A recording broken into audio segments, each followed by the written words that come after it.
ગળતેશ્વર તાલુકા મથક પાલી ગ્રામ પંચાયત કચેરીના નવનિર્મિત મકાનનું લોકાર્પણ કરાયું। સેવાલિયા પાલી પંચાયત ઘર નવનિર્માણ પામેલ, જેનો આજ રોજ ધારાસભ્ય યોગેન્દ્રસિંહ પરમાર તેમજ જિલ્લા પંચાયતના માજી પ્રમુખ નયનાબેન પટેલ, માજી જિલ્લા પંચાયતના સદસ્ય દીપેનભાઈ પટેલ, ગળતેશ્વર તાલુકા પંચાયતના પ્રમુખ જયંતિભાઈ પરમાર તથા અન્ય તાલુકા હોદ્દેદારો વગેરે આ પ્રોગ્રામમાં ઉજાગર કરવા માટે સેવાલિયા પાલી ગ્રામ પંચાયતના સરપંચ મોહસીનભાઈ વોરા તથા ગ્રામ પંચાયતના સભ્યો તેમજ ગામના સદસ્યોના અથાગ પ્રયત્નથી નવનિર્માણ પામેલ પંચાયત ઘરને આજ રોજ ખુલ્લું મૂકવામાં આવ્યું હતું।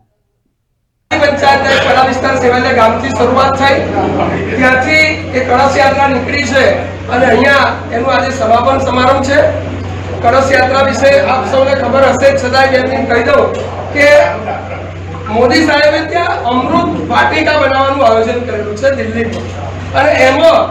જેમ આપણે સરદાર સરોવર વખતે સ્ટેચ્યુ બનાવ્યું ત્યારે ગામે ગામથી ખેડૂતના લોખંડ મંગાવવામાં આવ્યા હતા, એવી રીતે ગામે ગામથી આવી રીતે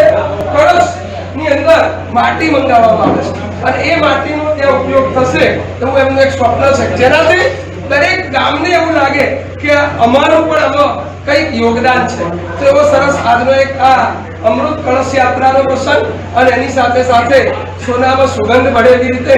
પાલી ગ્રામ પંચાયતના નવીન મકાનના ઉદ્ઘાટનનો પણ પ્રસંગ સાંકળી લીધો છે।